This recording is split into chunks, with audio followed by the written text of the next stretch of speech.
Good evening. You're watching Point Blank here at KTN News. The politics of Mount Kenya have never been more bleak since Uhuru Muigai Kenyatta was sworn in as the fourth president of the Republic of Kenya. The civil rights icon Martin Luther King Jr. said, "Only when it's dark enough can you see the stars." Sir William Shakespeare wrote about the floor of heaven being littered with stars above. Is Anne Mobi Waiguru a rising star? Governor, I want to ask you this, and I'm only going to ask you point blank. Your journey began as chief minister. You were called then when you were the head of devolution, because Kenyatta bestowed upon you many, many challenges. Obviously, it is historic that you are sidetracked by allegations that you are fought off and survived. And again, you refused to die a political death. You re-emerge in Kirinyaga, elected as a governor, and you sit with your sister, Charity Ngilu, with the death of Roboso as the only two elected women in Kenya. Then you sit at Capitol Hill with Baba, a sworn enemy of Waiguru before, but like Uhuru, you shook his hand. Is Anne Waiguru more cunning than I think? I don't think it's anything about cunning here, because I can't say that I started by planning everything. I mean, things unfold, and that's what I keep saying, that we do not exist in a vacuum. The political environment keeps shifting every day. We didn't know that we would have this conversation on BBI. No one knew that would happen in 2017. When we were running for office, we didn't know that we would be in a place where we need to sit back and ask ourselves what ails this country, and support the president in his initiative with Raila on this matter. So it's not about. I can't agree with you, because the late J.J. Kamotho said, when you go into politics, you must angusha a giant. So he used to say he fights Michuki, because when Kamotho fights Michuki, he's a man. You went for Wangari Karua, and he's a giant. I mean, so I think you portray a very silent self, but within you there seems very, very careful moves.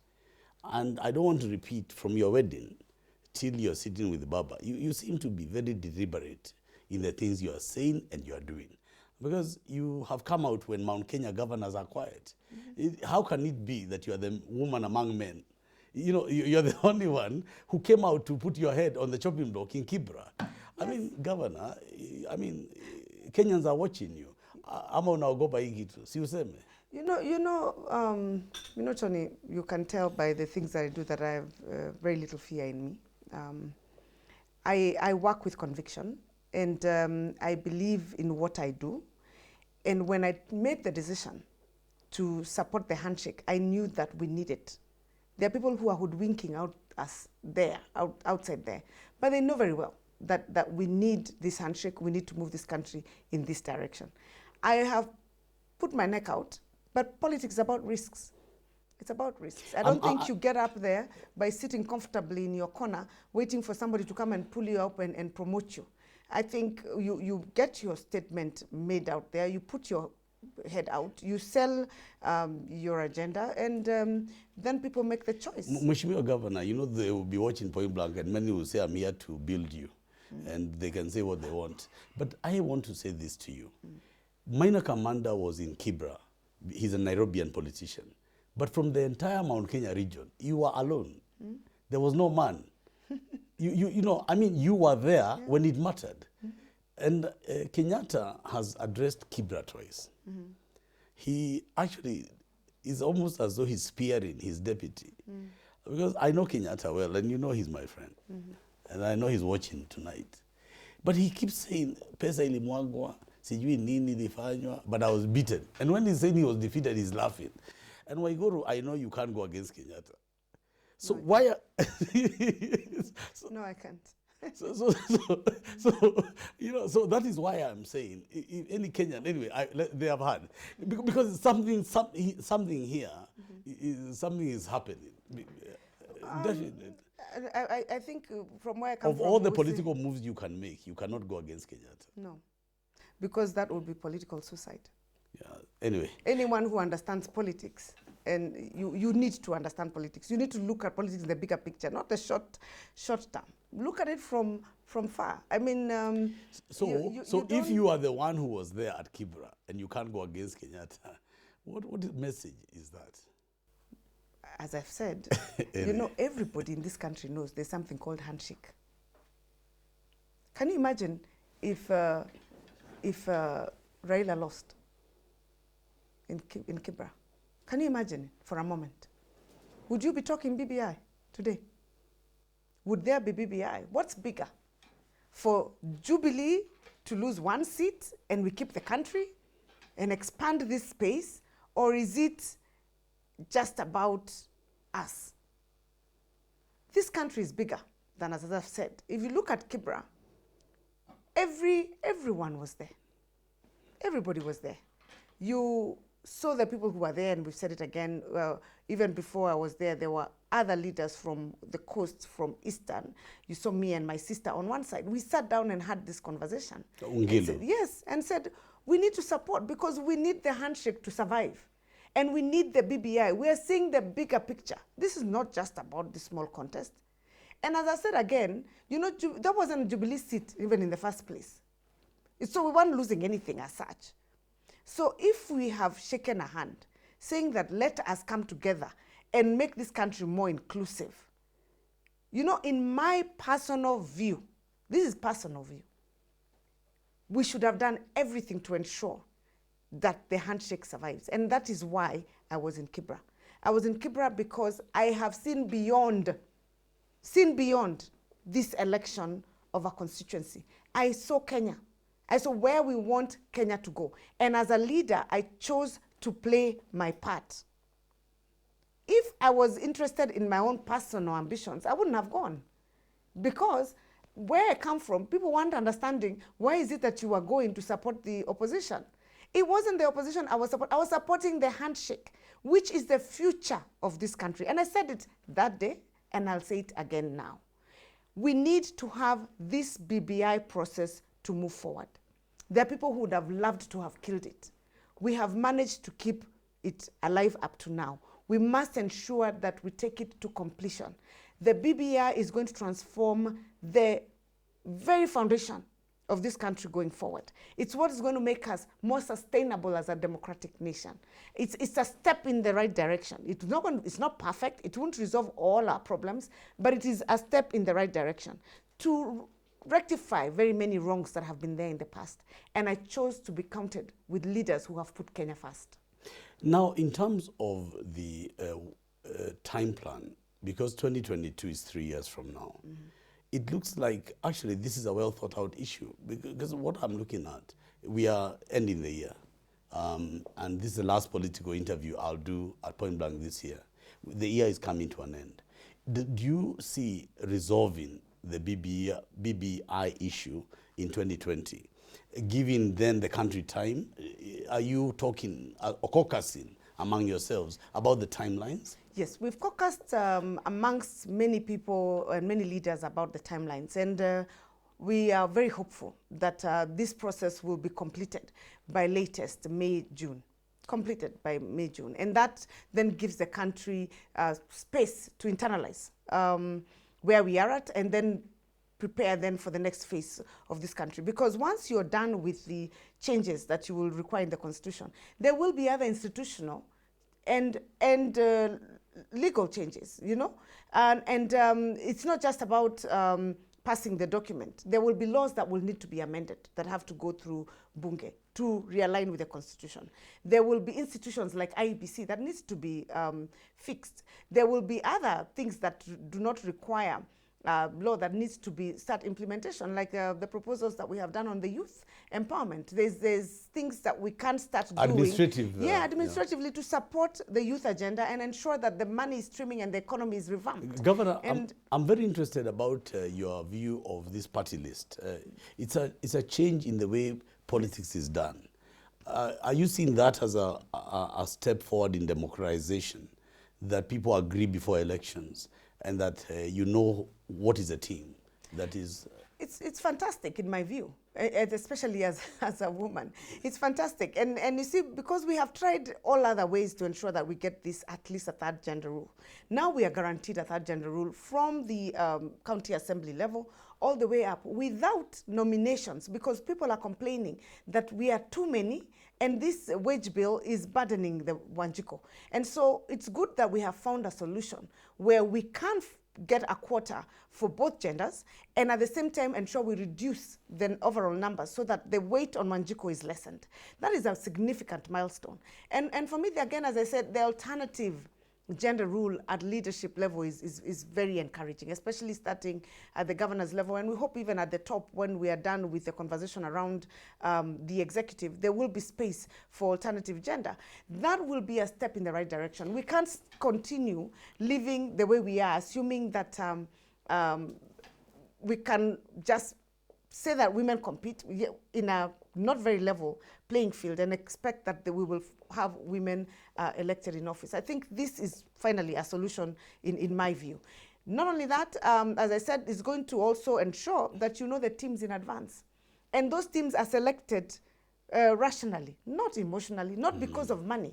You know, Tony, this culture where you have to accumulate a lot of money to win a seat will change, because it will no longer be a factor of your resources. And therefore, those who are out here who can make good presidents can actually come out and not necessarily be billionaires, but they can run and become president. And that's what we want. So I think when people hear the proposals that are being put out there, you will see Kenyans will support it, because this can only help us. Look at devolution. We've been complaining. There are many functions that are still carried out at the national level, yet they're supposed to be devolved. It's going to be mandatory to devolve every single function and devolve their resources for that function to the county level, according to the Constitution. So what I'm asking you, in terms of even devolution, do the Mount Kenya governors, first of all, caucus? Because I know you're very well networked at the national level. And obviously, as you've said, you're working closely with the Prime Minister and the President. But at the local level in the region, do Mount Kenya governors see the benefits of BBI in the sense that the resources will be increased from 15% to 35%? Yes. And can you give us a bird's eye view of whether you talk at all, or is there momentum or not? I'm told that there will be a meeting with the President with Mount Kenya governors. Is this true? Yeah, we're expecting to have a meeting soon, and even before the meeting comes, we've already been discussing, and not just Mount Kenya governors across the country support the increase of the allocation of resources. Because one of the challenges that we have had in devolution is that we have functions which we can't carry out because we don't have the resources. So that's one. So it's across the board. It's no, I must push you on the Mount Kenya question. Yes. Because obviously it's newsworthy. And certainly, on Mount Kenya, we see not just the increase, but also even the proposal of the ensuring that devolved functions and the resources. One of the things that we've been complaining about, we have agriculture, which is our mainstay. Institutions here in Nairobi continuing to carry out functions that should be carried out at the county level. And if they were carried out at the county level, the Mwananchi and the Wanjiko would feel the impact, because it would be more practicable, as opposed to having silos operating at the national level, and then whatever it is that they're doing doesn't trickle down to Mwananchi, yet it's supposed to be a devolved function. So all governors, because you know very well that in central Kenya, most of our counties are agricultural counties, most of our counties, not all, but most. We will see that the issue of coffee, for example, will be resolved with this introduction of the BBI. We will see matters to do with tea will be resolved. Because Governor Kiraitu Murungi said at Bomas, to the face of the President, that you're caucusing. Yes. That as governors, you need to look at this. And I'm saying I've heard from my network that there will be a meeting. Yes. So my question is, are you involved in that? Is it happening? We are waiting to be called. The caucusing is happening. We are meeting every day. We are having conversations. And our views also are we're testing, checking, reading the document. Yes, the question of caucus, yes, we are all caucusing. Is there a likelihood for a united position from the governors of the region when you caucus, or does it look like a push and pull? No, there's no push and pull. There is absolutely no push and pull. Now, then moving from that, Governor, in terms of Kenyatta and the legacy that this can have for him, many people credit Kibaki with the 2010 constitution. Yes. Many will say Kenyatta has put it all out there. There is a point of no return. Last week I was interviewing your brother Junet Mohammed, colorful MC, should I say so. And he was saying that the train has left the station. Has Kenyatta put everything he has on BBI? Will that be the way he will be remembered? I think this is his biggest legacy. That's my view. In my opinion, this will be his biggest legacy, to leave a more united country, a more cohesive country, and having expanded our democratic space, that will be his greatest legacy. That's my view. And yes, the train has left the station. As you can see, there is absolutely no opposition at this point. Even where we thought there would be opposition, there isn't. So we can only expect the train to reach the station very soon. So Mobi Waiguru, and governor of the great county of Kirinyaga, what does 2020 hold for you? 2021, 2022? As you look Christmas in the eye and as the new year dawns, what do we expect from you? Right now, what you will expect to see, and I said this before, you will hear me more often, you will see me more often. I will be more vocal, more vocal on that which I stand for. You will see me pushing the woman agenda. It's going to be very critical for me, and it's ensuring that women get their space and their voice heard across the entire country, whether it's in leadership, in private sector, everywhere. That is one of the things you'll hear. You'll hear me talking about national unity and the importance of peace. You will see me building alliances with leaders from across the country.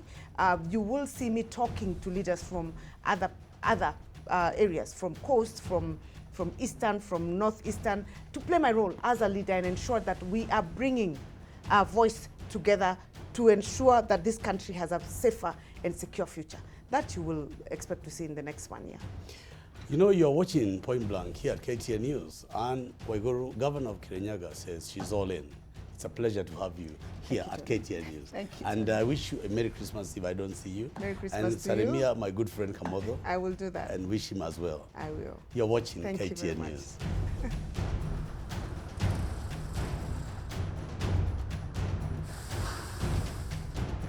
Point Blank by TG was filmed on location at the Nairobi Serena Hotel.